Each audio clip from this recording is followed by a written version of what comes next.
¿Cómo están? Quiero dedicar estos minutos a un tema muy importante. La ausencia de la teoría del caso de la defensa. Es algo que, aunque es sencillo relativamente de entenderlo, su falta de conocimiento crea un caos gigantesco. Gigantesco, fíjense. Por cuestiones de empirismo, el abogado está comúnmente acostumbrado, inclusive desde el sistema inquisitivo, a que si una persona esté detenida o no, o haya sido denunciado o no, ¿sí? Cuando el abogado conoce de esto, lo primero que hace es tratar de demeritar los datos de prueba del Ministerio Público. Voy a darles un ejemplo. Si una persona fue detenida supuestamente porque los oficiales de policía lo detuvieron, puesto que tenía drogas, tenía cocaína, tenía marihuana en su poder, etcétera, etcétera, y esto sirve para que ellos justifiquen una detención, para que inclusive logren una judicialización. El abogado lo que hace comúnmente es, bueno, vamos a ver, vamos a ver la carpeta de investigación, necesito mis copias. Y sobre eso basa su defensa.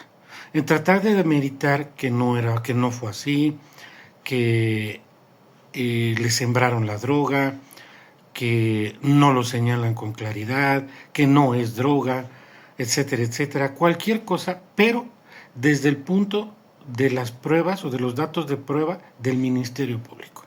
Y esto pasa, por ejemplo, con los robos, las lesiones, los homicidios, etcétera, etcétera. El abogado siempre corre a buscar la carpeta de investigación y desde ahí quiere partir a hacer su defensa. Tratar de demeritar a través de interrogatorios, contrainterrogatorios en fases posteriores o inclusive durante la vinculación a proceso que él no fue, que se trata de otra persona, que él no estaba ahí. Interrogarlos y tratar inclusive hasta de demeritar cuestiones técnicas de dictámenes periciales. Esto es a lo que yo le denomino pelear pruebas contra pruebas. Solamente querer pelear las pruebas sin ninguna teoría del caso. Solamente existe una teoría del caso hasta el momento y es la que el Ministerio Público dice. Pero por el contrario, ¿qué debemos de hacer? Establecer la verdad de lo que pasó. La verdad de lo que pasó a través de nuestra teoría del caso. ¿Sí? Una teoría del caso. Para que gracias a esta teoría del caso abordemos puntos que el Ministerio Público no hace. El Ministerio Público tiene un error muy grande que siempre se basa en cuestiones objetivas. Número 1, lo que pudo haber percibido los sentidos. 2, en el momento exacto en que se comete supuestamente el delito. Pero nosotros no debemos hacer eso, no. Al establecer la teoría del caso, vamos a establecer la verdad. La verdad a través de circunstancias de tiempo, modo, lugar u ocasión. Un antes, durante y después. Nosotros no debemos defender el delito. Debemos de defender que ese hecho con apariencia de delito pudo haber sido, número 1, algo inexistente, como el 327 en su fracción primera señala, el hecho fue inventado. Podríamos tratar de demostrar que tal vez tomó la bicicleta, pero fue por un error, se confundió de objeto, de celular. Puede ser el caso, como el error de tipo del 327, fracción cuarta, en relación del 405, una atipicidad por error de tipo, por una confusión. Podría ser que esta persona que están señalando, desde luego, se trate de un caso fortuito, en el que una conducta normal, precavida, que se suscita a la par de un suceso o un evento que no era previsible, causa el resultado. ¿Sí? Esto desde luego también en el 327, fracción primera, 405, ¿por qué? Porque no hay un dolo, no hay una culpa, falta uno de los elementos del tipo penal. Todo esto es muy técnico, pero ¿a qué queremos llegar? Siempre que ustedes dejen de hacer esa teoría del caso, siempre van a defender todo lo que el ministerio diga, todo. Y el problema es que cuando no se establece esta teoría del caso, no hay forma de que el Ministerio Público y los jueces puedan entender, oye, ¿y ese testimonio para qué lo quieres? Oye, ¿y este testigo o esta prueba o este documento o este informe para qué? No se relaciona con los hechos que está mencionando el Ministerio Público. El Ministerio solo menciona los momentos. Ustedes lo que deben de hacer es establecer la realidad de lo que pasó, desde antes, durante y después. Esto, repito, es muy profundo, pero vamos a tratar de ayudarles siempre. ¿Sí? Siempre, siempre, siempre. Al establecer el antes, durante y después, se va a utilizar una herramienta maravillosa, que es la lógica. La lógica que señala el 20 constitucional, inciso A, fracción segunda, y también, desde luego, establecer la carga, esa carga de la prueba, ¿para qué? Para que nosotros nos demos cuenta que si hay carga de la prueba para la defensa, sí, sí la hay. Siempre se ha platicado de que no hay carga de la carga de la prueba es para el ministerio, no es cierto. La carga de la prueba para demostrar culpabilidad es del Ministerio Público, que se debe de llevar a cabo sobre la base de los elementos del tipo penal, ¿sí?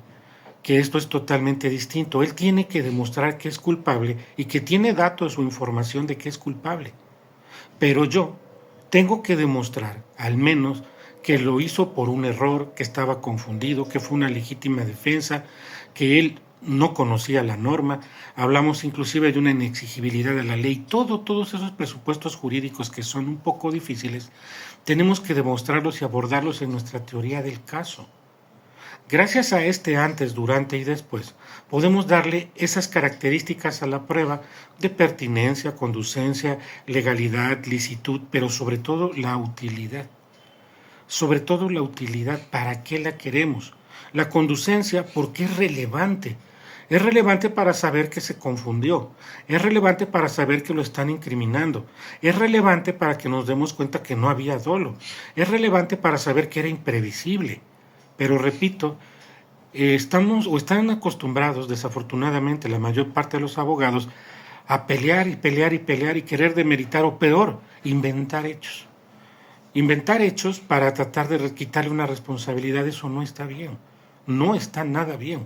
Lo que ustedes deben de hacer es conocer la verdad, establecer de momento a momento qué fue lo que pasó.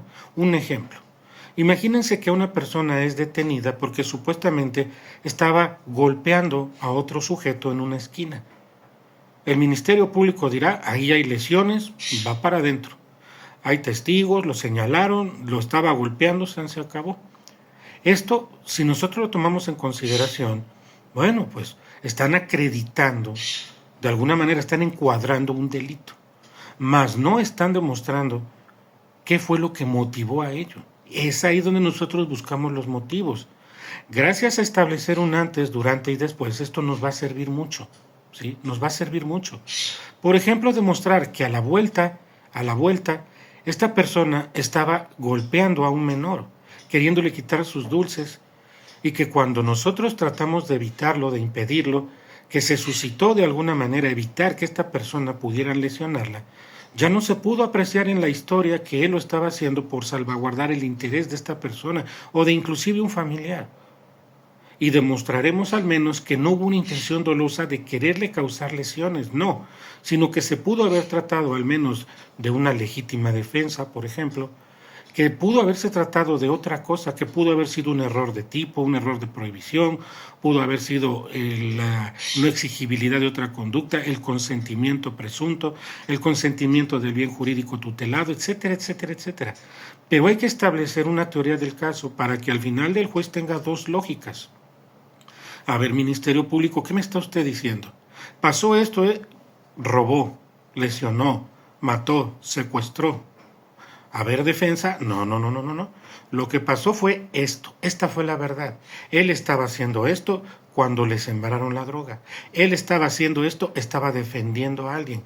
Él estaba haciendo esto porque a lo mejor tenía un consentimiento presunto, pensó que el llevarlo a cabo hubiera obtenido ese consentimiento para evitar un mal mayor. Tal vez se confundió de objeto, un error de tipo, etcétera, etcétera, pero hay que crear una teoría del caso. Esto motivará, como les acabo de señalar, pertinencia, conducencia, utilidad, legalidad, licitud, todo lo que quieran. Pero si ustedes no exponen una teoría del caso, fáctica, jurídica y probatoria, esto no sirve. Lo fáctico es la narrativa, donde también incluiremos una parte jurídica, una parte probatoria. Lo jurídico es un 327 en cualquiera de sus fracciones o un 405 en cualquiera de sus 14 hipótesis, unas excusas absolutorias, etcétera, etcétera.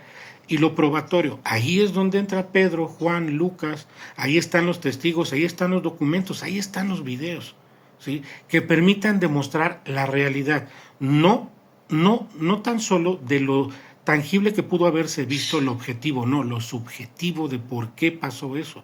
Porque eso es lo que condenan nuestros códigos y nuestra Constitución, el Código Nacional, la forma dolosa o culposa, no por lo que existe encima, ya que el propio 487 del Código Nacional nos señala que la sola causación del resultado por sí sola no puede fundamentar una responsabilidad penal. Desde luego que este tema puede ser un poco difícil. Por eso, desde luego, les invitamos a que cuando ustedes gusten nos manden una duda o puedan ustedes exponerlo a través de Facebook, a través de TikTok, a través de cualquiera de las redes sociales. Trataremos de YouTube, trataremos nosotros de darles al menos un punto y desde luego seguir dándoles información, escritos, documentos, todo lo que sea posible, porque esa es nuestra obligación. Nuestra obligación es ayudar precisamente a ellos y no solamente a ellos.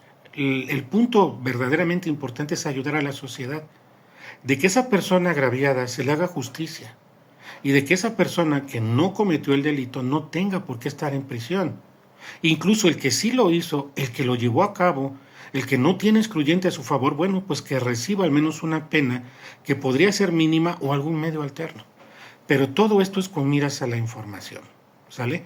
Les recordamos también que estamos para servirles y cualquier duda, repetimos, pueden hacerla en cualquiera de las redes sociales. Estamos nosotros obligados a hacerlo. Y créanme, no hay nada más importante que apoyar a quienes no pueden hacerlo, ¿sale? Cuídense mucho, estamos pendientes para una próxima cápsula. Un abrazo para todos.